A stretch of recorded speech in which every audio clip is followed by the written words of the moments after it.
Hey, what up, everybody? This is Shark League Podcast. It's your boy, Big Sal the Commish. I'm here with my guest all the way live from Brentwood, Gmo. Gmo, thanks for coming down, baby. What's going on, Big Sal? Thanks for having me. Appreciate it, I actually have a surprise guest for you guys this evening. Whoa, you got a guest for us? Yeah, I brought somebody out of hiding over here. Who? Let me introduce you guys to the most hated guy in the league over here. Oh, damn. We got Emmanuel Sade. What up? Oh, damn. What's up, man? My boy. Wow. Welcome. It's good to be back. There you go. It's good to be There you back. go. Get that mic right in front of you, brother. Oh, damn. We got E-Man in the house. Nice. This is good. Welcome, Hey, dude. welcome. How'd you get here? Well, you know, it's usually me running places, but today I drove. Oh, nice. Wow. Oh, good. I'm glad you made it, dude. Good You know, job, a lot of people are saying that I've been running away from the league, but you know, sometimes you need a break. I agree with you. You know, hey, you know yourself better than anybody else. Yeah. You handle your business. You've won in correct. baseball. You've won in football, right? Yeah, that's these are facts. Oh, Trophies are trophies. damn. As you can see, my name is up there. That is true. We have Oh, names yeah, up you're here right. of everybody on here who's won in the past, 12 or 13 years of our league. Yeah.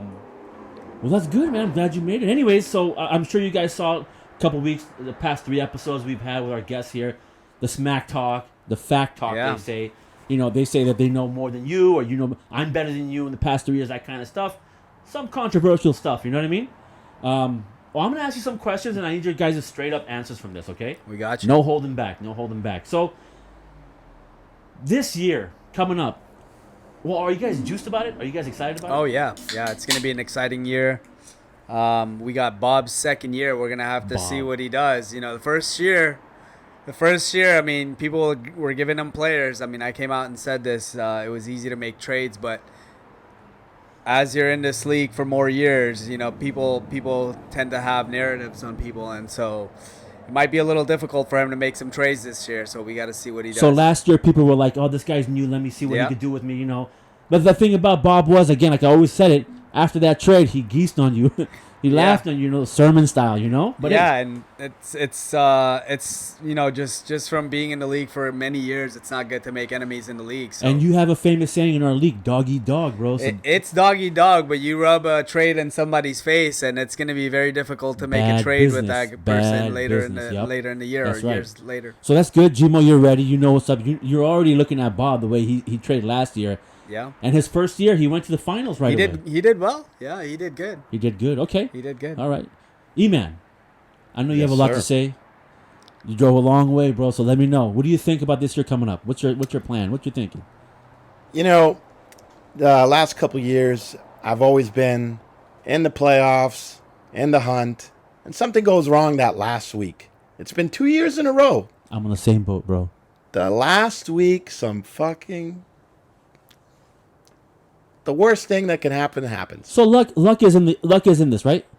It is involved, but then again, you have to look back at those weeks that you should have won and you lost, Yeah. those critical weeks. Yeah. And, you know, these past 2 years, there's been that narrative, as like Chucky would like to say, Saquon rubs it in my face. It's been 2 years now. Still talks about it. Still talks about it. The Saquon trade, how you like Saquon. And like Gmo said. Okay. I'm sorry, to cut you out. You said Saquon. Correct. I'm glad you brought that up. Yeah. Now, because Chucky made that trade with you and Saquon, Yeah. does that make him a good GM? I mean, yeah, he sold them at the high before. Okay. Does that make him a better GM than Arian? The difference between Arian and Chucky is Chucky isn't afraid of the consequences true. after the trade.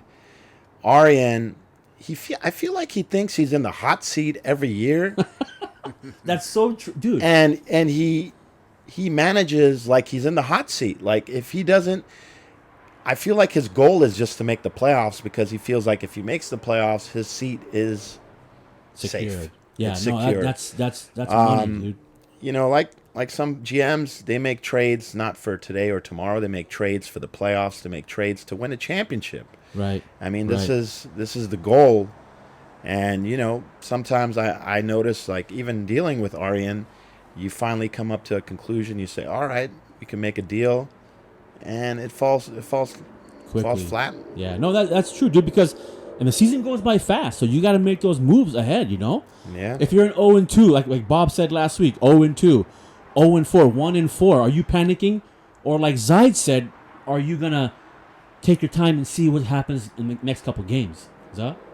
Well, I mean, I think you have to look at your team and have that self-awareness. So when you look at your team, you gotta be able to see if you're gonna be able to go the long way with this team or not. There's a lot of people that look at their team and they're just kind of waiting week to week just for the team to wake up. But at some point, you got to look at your team and be like, hey, listen, I mean, I don't think this is the team that's going to get me over the top. So I think that's what separates the good GMs from the bad GMs is the good GMs are willing to take that risk. Man, that's a hot take, right? That's great. So you got people that are willing to make that trade, willing to take that risk, not worried about people clowning on them later on.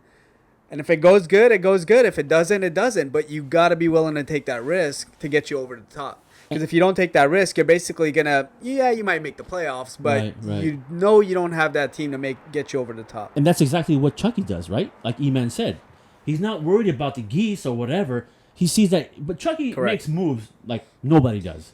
Yeah, I mean, he's definitely a good guy to make a deal with. And, there's been a lot of narratives passed down in the league that I'm a bad guy to trade with, but here, hot topic right there. Yeah, let's address that. Let's dig deep into this, folks. Address that. You heard this here right now. Yeah. So I'm going to ask him again, Jumo, why does the league think that you're a tough person to bargain with? So let's address that here. So every year I'm making at least 2-3 trades. Right? And the people that feel like I'm hard to trade with, it's because they're giving me shitty offers. And I don't make trades to make a trade. So I look at a team and look at what they need and what I could use. So it doesn't make sense for me to trade a person if I'm going to lose in that category. So say, for example, if I have a wide receiver, it doesn't make sense for me to trade him for another wide receiver because it's just a preference. I mean, I would do that if it's a preference, if I like a receiver better than the other. But I look at what my needs are. So there's been years where I traded for Kelsey, and then there's been years where I traded away Kelsey. Yeah. There's a year where I traded for CMC, and there's a year where I traded away CMC and got multiple pieces. Sure was. Because I saw my team, and I said, hey, you know what? I need multiple pieces. So I have CMC. I went to Mike, and I said, hey, Mike, I need multiple pieces, so I'll take these pieces for CMC. And he had a really good record, and he could afford to wait on CMC to get better. So you got to be able to look at your team and see what you need. I mean, Correct. So say, for example, Moose, every year his strategy is the same. Grab 3-4 guys off waivers. Grab a couple of guys. Waiver wire special. 2-for-1 special, 3-for-1 special. I mean, that's cool, but that's not going to get it done every time. So you have to be able to see what you need. That's true. And make that trade. That's you can't true. just go for the same strategy. You and I made a trade last year. We traded. Sure did. I gave you. Rashawn Stevenson, the backup. I gave you a running back. Yeah, I gave you the Patriots running Stevenson. back, and no one was giving away running backs. Nope. I gave away a running back. I needed a receiver. I gave you a receiver. That's true. Correct. And so I got a receiver. I had 4 running backs, and I gave away a running back to get a receiver because it was close to the playoffs, and the playoffs I wasn't going to start for. So, and the other thing is when I make an initial offer, it's a starting offer. So we have to work towards an offer. You're not going to get an offer in your inbox that you're going to click yes on. That's true. I mean, Absolutely. you gotta. That rarely ever happens. Ever. Correct. When I get an offer, I look at the players that you're asking for, and I'll include some of those players that you want, but I'll ask for other people. So I'll try to work with it.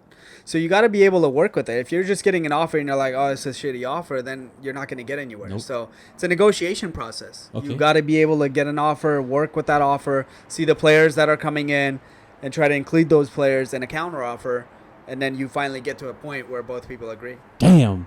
This is why he's a #1 real estate agent in the Bay Area, bro. You guys need a house, need something, refinance it. He'll do anything for you. Let's go. He'll negotiate that for you.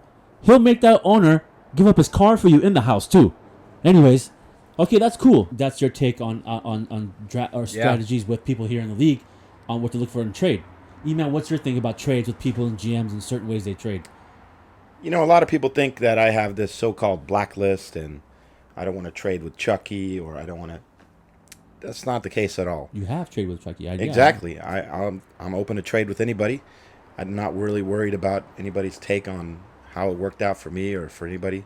I'm in the business of improving my team, and if I feel like I need to improve it and there's an offer or somebody's willing to deal with me, I'm more than open to make a trade. If I were to say, is some GMs more difficult than others, I'd rank Arian probably one of the most difficult GMs to get anything done with. I agree. It's impossible. I mean, honestly, it's even hard to trade a kicker with him, to be honest. Carlson, he loves that guy. He will never trade him. I mean, so... Well, some people look at trades like what like it's like looking at other people's pockets. Like they're looking at what you're getting out of the trade instead of focusing on what they're getting out of the trade. Or, E-Man, you're going to offer such and such an offer. Why does he want this guy from me? Exactly. What does he know that I don't know? Yeah. No, bro, I don't want it with you. That's it. Done. Yeah. Bro, do you even know what's going on? Do you address your needs? Maybe there's a need that you need. He doesn't know that. It's always the defense is always up right away. That's how our league's been going. Yeah, even with my trade last year, I made one big blockbuster trade, which involved Alvin Kamara, who was injured. Fournette, yeah. For Fournette. Yeah. And he got me a couple W's, if I do Bro, recall. he smashed me with 4 touchdowns that one game or something. I know what happened. Yeah, so... Damn, annihilated me, dude. Yeah, without that trade, I would be dead in the waters. I mean, I think I was 1 game away, and that game put me down, dude. That he's a heavy hitter, and if you miss him 3-4 weeks, and it's not like Kamara went off. He didn't. No, he had maybe one good game, and that was about it. Yeah, no, that's good. And I mean, if you're looking at it in the point of view of a struggling offense on the Saints versus a team that's in the red zone every 3-4 minutes in Tampa Bay at that time. They were steamrolling. They were feeding. Yeah, everybody on that team was. I mean, that was probably what got Chucky to the playoffs. Until it didn't. Until it didn't. And Chucky talks about that. And then it comes back down to when people laugh about trades you make. It's part of the process. It's part of the process, but in the end result. It's like they still laugh at the CMC for those other guys that Jimo got from Omar. These trades. They still don't get the reason why, but they do. They do get the reason why. It's been explained 10 times, but it's also the fact of looking at it. They just look for something. Fun, quick laugh. You know? Yeah. Yeah, but it's one thing to laugh and it resulted in a title. It actually. This is why let the 2 GMs. Yeah, I think you won the title with was that title? I mean, that's how it worked out. Yeah, that but year, right? that was the only trade I made in the year. Did you win? I did. Yeah. Yeah, you did. Yeah. But CMC also had a career year. I mean, he could have got hurt, and the trade could have went the other way. Like he has the past couple years. Correct. Yeah. So it could have gone either way. Yeah. Yeah, I must say these flashy players don't pan out too often. All good. No, that's great. Those are good takes by you guys about trades in our league and what to look for and why they don't trade with us sometimes. Did you guys listen to Zaid's GM rankings last week? I did, yeah. Oh, shit. I guess you have, Jimo? I did, yeah. And you know. What'd you think about that? What'd you think? I was ranked pretty high, so I was happy. It was a good one for me. Yeah, it was fine for me. I was ranked number 1. Like I said, man, these rankings are, I feel like these rankings are, people have short-term memory. Oh, okay. So, yeah, they might think of what have you done for me lately, and you may not have made a big splash, but in the end, it's consistency and what you got. Yeah. Everyone's got a trophy room. Yeah. If you got some pieces in there. Some guys don't have the pieces or the trophies. Yeah, so that's why I find it funny. I'm not one to back up any GMs, but, Omar may be last in a lot of GM rankings. Yeah. But, he does have the hardware. He does have it, yeah. So it's for some of the guys in the league, it's what have you done that I've seen. Like I said, it was for Zaid, remember? Yeah. And the thing is, Zaid talks, which rubs people the wrong way. But now that Zaid finally won and got his name on that, Titletown 2021 winner, it's gotten a back seat. But it's made him the enemy even more now. Yeah, but even if you think about him and his ranking, he was always ranked very high, and he missed the playoffs, I think, 2-3 years in a row. And then he got annihilated by like 70 points in his return to the playoffs.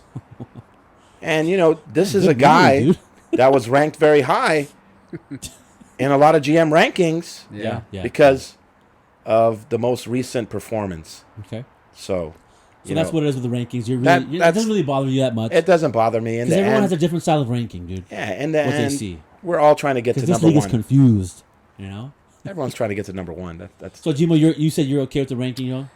I'm okay. I mean, I don't know what separates. I mean, there's haves and have-nots, right? So there's GMs that have that can do what they need to do to get over the top, and then there's GMs that are gun shy and are unwilling to make trades, unwilling to fix their teams, not aware of what their team needs. Yeah. And not willing to take that risk. That's what I think separates the people that could potentially win it. I mean, you look at the NFL, you look at sports, right? There's teams that are willing to go out and get those players, spend the money, take those risks. And those are the teams that eventually win it. And then there's those teams that are just like, just going out Milking there. the system to see what they can. Correct, yeah. No, So I get Moneyball style. You got to be willing to take that risk. I mean, you're going to get laughed at some trades. Some trades aren't going to work out your way, but it's fantasy football. I mean, we don't go out there and play, so we're here to make those trades and manage during the week, and then on Sundays just watch our team. That's good. That's great takes, guys. I appreciate that. That's straight, honest answers. I like that. The GM rankings for me, I don't like it because it gets feathers ruffled. People get pissed. Yeah. Whatever. It doesn't matter. That's why I never do. When I did rankings one time, a couple people got mad. I don't like to put myself anywhere up there. I judge people what they've done in the past, and because one guy could be 10th place. Raymond was first. He won the championship the following year. Was last. How do you rank that? You know what I'm saying? Yeah, every year Small that sample. Raymond drafted, you'd hear Zaid say, "Wow, Raymond has a really good team." Yeah, so it's hard. You can't rank that. But that's what I'm talking about. So that's what separates. So Raymond, he would have a decent team, but he would never make trades, and he would Yeah. never fix his team, and he was stubborn. Well, he was afraid of what the response would be. Correct. Yeah. So guys would get hurt. He wouldn't be willing to trade them. He doesn't want anybody else to get the benefit of that. So eventually, Okay, so that's Go down. that. Do you agree with me on this one? Is Kine like that now? I mean, Kine's been good recently. I think Kine is patient with his team. He wants to see what they do. I think he's gotten burned a few times where he has made trades, and so now he feels like he needs to be patient with his players and watch them come around. So maybe he'll find some middle ground between the two. Okay. All right. So that's the rankings we're talking about. Okay, cool. So now, GM rivals. People who've come here before, they talked about their rivals, who they think they want to see, always play them and just can't wait to play them. Circle that matchup. E-Man, who is your rival in the league that you you talk shit to everybody, no matter who it is. Yeah. That's a good I thing mean, about you, hated bro. guy. You don't cater to anybody. You don't No. hurt feelings. It's what it is. Sometimes you won't even say a good game. Fuck you. That's okay. Who is it? But now, let's recap that good game thing. Okay, good game. What does that mean to you? That means, hey, our teams had a good battle. Okay. You might have won. I might have won. Hey, good job on that. Pat on the back. See you next week. Now let me ask you this. So Yeah. let's say I beat you and I had Van Jefferson go off with like an 80-yard touchdown to finish you off. Kind of a fluke play. Do you feel like that's a good game, or do you feel like, to me, I think it's a good game on paper, yeah. Okay. Because that was a good game. Like that. Yeah. I mean, I hate that you fucking won. I'm pissed, but I'm going to show my, I can say you got lucky, man. You got fucking lucky on that one, but good game. You know what I mean? It's like a handshake at the end of the game. It's an unwritten rule kind of thing. You know what I mean? It's a sportsmanship thing, whatever. You don't have to do it, and sometimes you haven't done it. Yeah, I mean, even when you think about the Bulls when they played the Pistons, they didn't get a handshake. If Well, you they remember physically that. fought, man. We're not going to physically fight over fantasy. They beat each other up. Rodman was beating people up. Jordan and them. No, that's different, dude. Yeah. We don't do that. But E-Man's But- competitive. I mean, that's E-Man good. is competitive. That's what you right? need One of the in the most league. in the league. Yeah. Hands down, dude. But back to, I would have to say, a lot of Rivals. people think that ZZ might be my biggest rival. Currently, I would have to say he is not my biggest rival. Okay. Oh. My biggest rival currently in the past two and a half years has been Sal. That's been you. Me? Ever since that mixtape you released, Oh, the diss track. the diss track Oh, damn. has put you on the hit list, and Damn. and But you've won. You've won a couple times. Here and there, dude. exactly. So I've That's not rivalry. Get out of here, dude. That's nothing, dude. Nah. But, okay, that's your rival. That's fine. That's but it is Damn, I didn't know there's a that. rivalry in geesing, Yeah. and there's a rivalry in the sport itself. Yeah, that's true. So Okay. I tend to enjoy beating certain GMs more than Yeah, of others. course. There's always rankings in that as well. And even, a lot of people scoreboard watch and they see a certain GM lose. That brings a lot of joy to a lot of people as well. Dude. Oh, right now it happens. It does. A lot of people say, "Oh, look who's losing. Look where in Hey, bro, standings." focus on your own match. Why are you worried about my match? That happens a lot. Yeah. Okay. So that's good. I mean, all right. I didn't know. Surprise. Shit. The stuff you'll learn on this show, baby. All right. Zuh, your rival.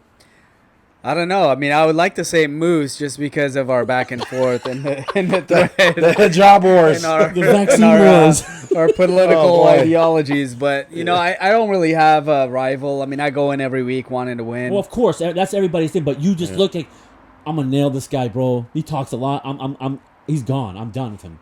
Yeah, I mean, I don't really look at it like that. I want to win every week. I'm looking at it, the matchups for the long haul. I want to make sure that I get to the finals, get to win, and put my best team forward. But yeah, I mean, as far as rivals, I don't know. Maybe Moose. So everyone's fair game to you.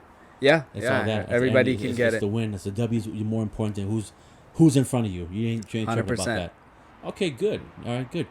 Okay, so which GM needs to improve big time?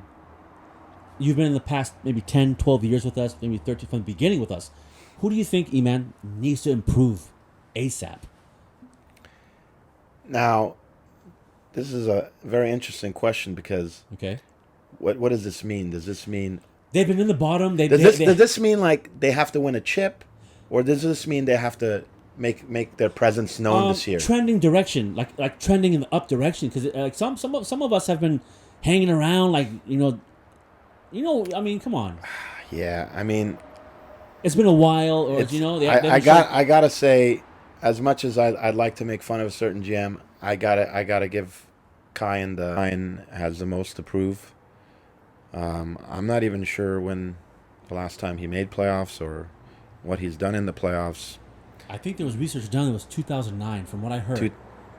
Yeah, so I mean, it's a close between him and Omar in terms of Omar. what needs to be done. They haven't really Right. made any much noise, but Okay, that's your take. Was that on the it. collusion Which one? allegations here? Remember when he made a trade for Marshawn Lynch or something? Marshawn. And there was there was a collusion. That was the I think with Mosey. Somebody vetoed his trade and he dipped or something. Oh, Shafi came in. Yeah. Oh Yeah. wow! No, Yeah. that was a Redskins running back or something from a Redskins guy that. Yeah, you're right. No, he made a trade and the trade got vetoed. Yeah, it had a lot of big names So that involved. team went to the playoffs. And then he Whoever took over, he left the Shafi. league because of collusion allegations. And that was true because Mosey, who's back in the league again, laughed about it. Said it was just a joke. But damn, that's why we took that veto process away. Wow, yeah. But then that team went to the playoffs with Shafi, the new GM, right? Yeah. Wow, so that could have been That Kyan's could have run. been Kyan, dude. Did that trade go through still? No, it got vetoed, and Also, then Kyan could have kept that same team, would have been in the playoffs. yeah, but Shafi came in. He made a couple of trades, but Okay. yeah, Shafi also had two quarterbacks he was holding Damn. on to. Controversy at that time. Okay. Yeah, so has that ever happened in the Shark League? Someone leaving mid-season? No, that's never happened in the Shark League. That was Just- the first time it's ever happened. It was okay. hard for us. We were like scrambling, but thankfully we had people. Now, knock on wood, we don't have anybody that wants to quit. But in the fact they do, we have people waiting in line to get in. Yeah, I mean, I'm getting hot hit up ticket. here and there. Hey, can we get in the league? Can we get in the league? No, we have a solid foundation right now, and that's that.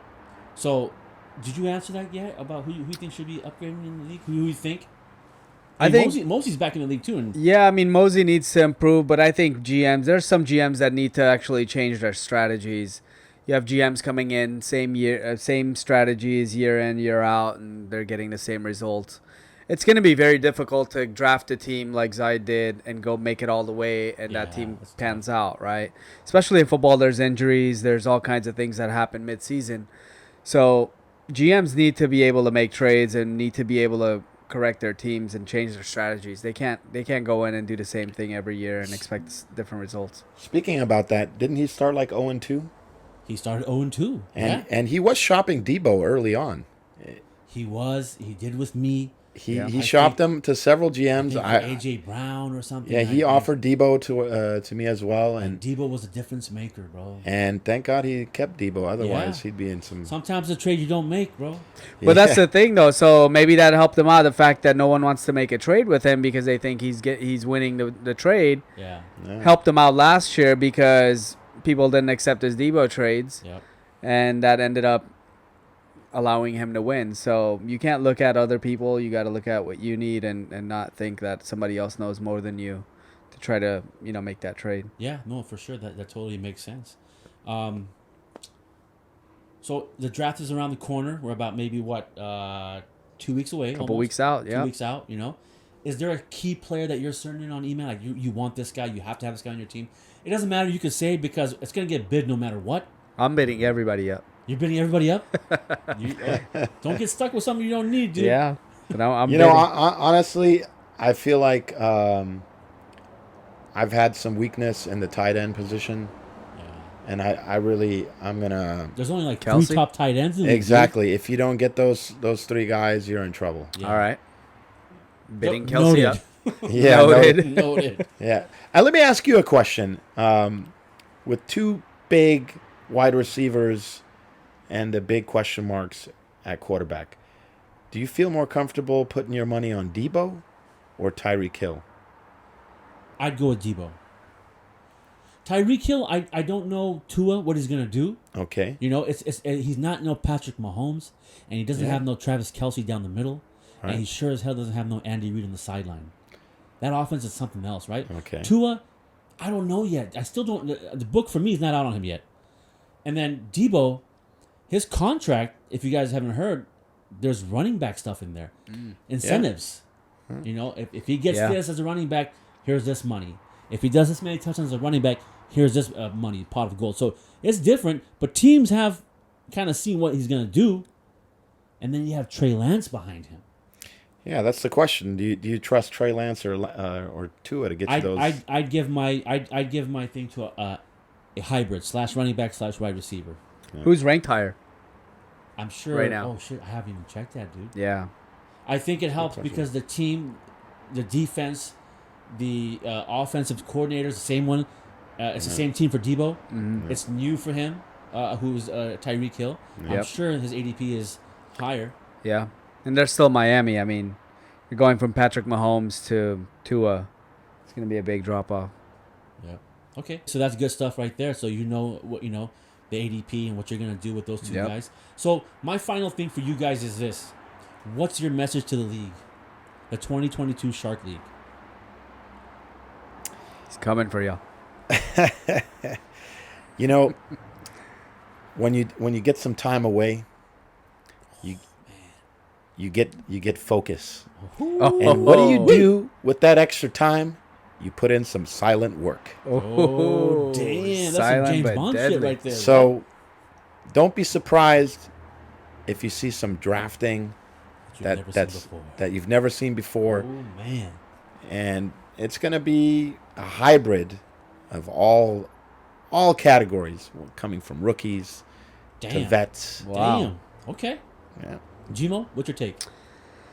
Man, I'm in it to win it like every year, and so I want to make some trades this year. I want to do good, but we'll see. Come draft day, I don't have a particular strategy, but come draft day, I go for good value players, and last year I got off the barbecue and started drafting, so I didn't even study like some of these guys did. That's what we're catering this year. But this year we're gonna be catering, so I'll have some time to study. But yeah, I mean, it's been great. The auction thing has been awesome because now you can actually go for players that you want. Yeah, snake draft, we were dying. Damn, I don't get the first 4 picks. I'm done. Yeah, and snake draft actually bailed out some GMs because they were forced to go with who was ranked and what fell on your lap, and some people auto drafted and won. So bang, bang, bang. I'm it's just okay. saying. That's another episode. Don't worry. No, it's okay. But no. Which sport are we discussing here? I don't know. No, I'm just playing. But I mean, auction is great because you can bid people up. You can really strategize. So it's been a great addition. Well, I'm glad you guys gave us your thoughts, your takes, and all that stuff. And I can't wait to start the season with you guys right away. Thank you again for coming down. Welcome. Thank you for having us. Yep. Yeah, thank you so much. We'll also film at the draft table that day. We'll get do some it. takes from everybody. And thanks again, guys, for tuning in. And make sure you like and subscribe at the bottom, please. We'll be back for the next episode. I have 2 other guests coming on. It's going to be Big Mike. And another special guest. This league is confused. This league is confused. Mount Rushmore's finest. Let's go. Yeah. All right, boys. Thanks a lot. Take care, everybody. All right.